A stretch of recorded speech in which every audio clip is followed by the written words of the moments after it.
kata yang tak hanya sekedar jabatan, menghadapi segala macam tuntutan. Sebuah seni untuk merubah orang yang sekarang sering gegabah, menghadapi persoalan yang tak sudah-sudah. Untuk menggapai satu tujuan, itulah kepemimpinan. Halo semuanya, nama saya Sarul dan kali ini kita akan membahas kepemimpinan dan juga apoteker. Peran apoteker di apotek ketika masa-masa COVID itu seperti apa? Ya, jadi kali ini kita akan membahas terlebih dahulu tentang kepemimpinan atau pemimpin. Loh Rul, jadi apa sih kepemimpinan itu menurutmu? Menurut teori-teori yang sudah ada sekarang, menurut teori ini ya, kepemimpinan adalah sebuah seni. Sebuah seni untuk mempengaruhi orang lain untuk menggapai tujuan tersebut. Wow.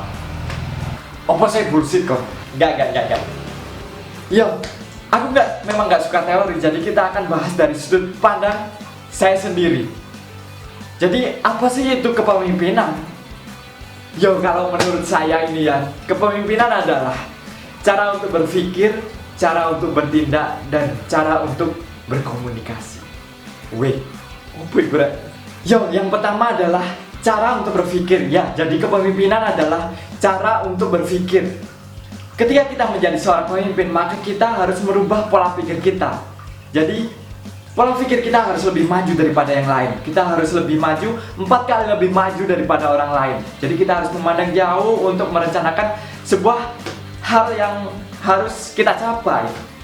Yang kedua adalah kepemimpinan adalah cara untuk bertindak. Yo, kali ini kita harus, ketika menjadi pemimpin, kita harus bertindak lebih daripada yang orang lain. Yo, jadi bertindak lebih daripada orang yang lain. Kita melakukan lebih banyak hal daripada orang lain. Kita berusaha keras. Jadi seorang pemimpin harus menjadi contoh. Itu. Dan yang ketiga itu yo, kepemimpinan adalah cara untuk berkomunikasi. Yo. Jadi semua hal tidak terlepas dari komunikasi. Begitu juga ketika kita menjadi pemimpin. Kita harus berkomunikasi kepada semua orang. Dan caranya harus berbeda, lebih berbeda daripada yang orang lain. Kita harus fasih. Kita harus fasih untuk berbicara. Kita harus fasih untuk memahamkan orang apa tujuan kita. Yo, tentunya dengan komunikasi yang efektif. Komunikasi efektif ini seperti apa? Yo, yang bisa menempatkan diri kita. Yo, nggak boleh agresif, yo nggak boleh pasif. Iya, tentunya kalian masih ingat kata-katanya Ki Hajar Dewantara yang 3 itu loh. Yaitu yang pertama yaitu ing ngarsa sung tulodo. Opo iku? Ing ngarsa sung tulodo yaitu sebagai seorang pemimpin di depan kita harus memberikan contoh. Ya seperti itu tadi. Memberikan contoh bagaimanapun kita bertindak lebih, kita berpikir lebih. Yang penting kita harus menjadi contoh untuk orang sekitar kita.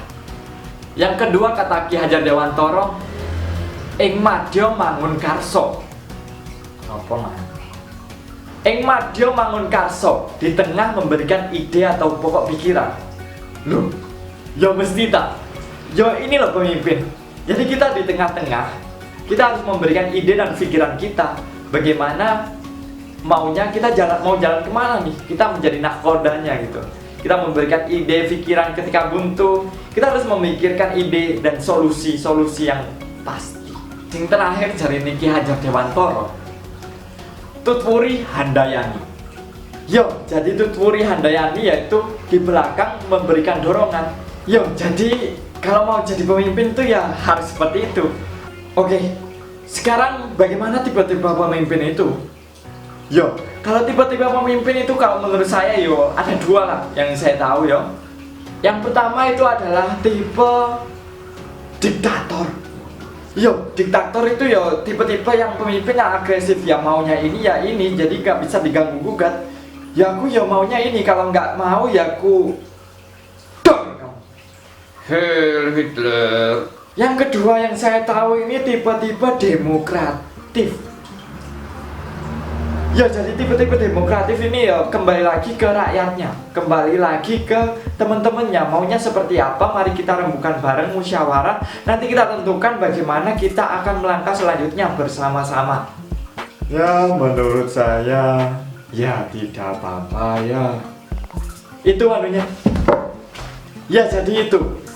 Terus sekarang ketika dikaitkan dengan apoteker. Ya, bagaimana? Yo, tak tanyakan ke apotekernya, calon apotekernya yo. Sih yo. Ya, jadi seperti itu, setiap apoteker adalah seorang pemimpin. Ya, seperti dalam salah satu 9-star farmasi, yaitu apoteker harus punya jiwa leadership, yaitu kepemimpinan. Selain itu harus decision maker, bisa membuat keputusan. Nah, seperti yang kukatakan sebelum-sebelumnya, ya jadi peran apoteker selalu berhubungan dengan tanggung jawab. Persis seperti seorang pemimpin, jadi apoteker diharuskan menjadi seorang leader. Ya, leader seperti apa? Ya, leader ketika kita menjadi apoteker penanggung jawab di apotek, ketika menjadi kepala instalasi farmasi, kita selalu menjadi pemimpin di sana. Kita harus selalu mempunyai jiwa kepemimpinan. Apalagi di tengah wabah COVID ini. Ya, di tengah wabah COVID ini banyak sekali masalah yang datang. Apa yang terjadi ketika apotek kita mengalami penurunan omset? Apa yang harus kita lakukan? Ya apa ini? Ya, jadi ada solusi ketika omset kita turun. Sebagai penanggung jawab apotek, kita harus melakukan hal-hal seperti apa? Oke, yang pertama tentu kita nggak boleh menurunkan gaji karyawan. Terus gaji listrik nggak mungkin turun juga kok, bahkan naik di era ini. Ya, jadi caranya gimana? Ya, kita cari solusi di sini. Ya, ketika wabah seperti ini, ya kita melakukan inovasi. Nah, seorang pemimpin harus melakukan inovasi. Seorang apoteker harus memikirkan inovasi yang tepat agar omsetnya kembali lagi seperti semula. Maksudnya inovasi apa? Wis ana ide apa? Ya, yo ada solusinya. Solusinya yaitu dari permasalahan yang ada kenapa omset kita menjadi turun. Yang pertama yaitu permasalahan yang mungkin muncul yaitu omset turun karena orang-orang nggak mau pergi keluar, takut wabah. Nah ya betul, jadi inovasi dari saya yaitu apotek membuat layanan pesan dan antar. Oh iya, jadi kalau orangnya takut, kita memberikan pelayanan inovasi agar kita bisa melayani pesan antar lewat telepon ya. Jadi enak gitu ya. Nah ya benar. Dan tentunya kita nggak melewati yang namanya KIE.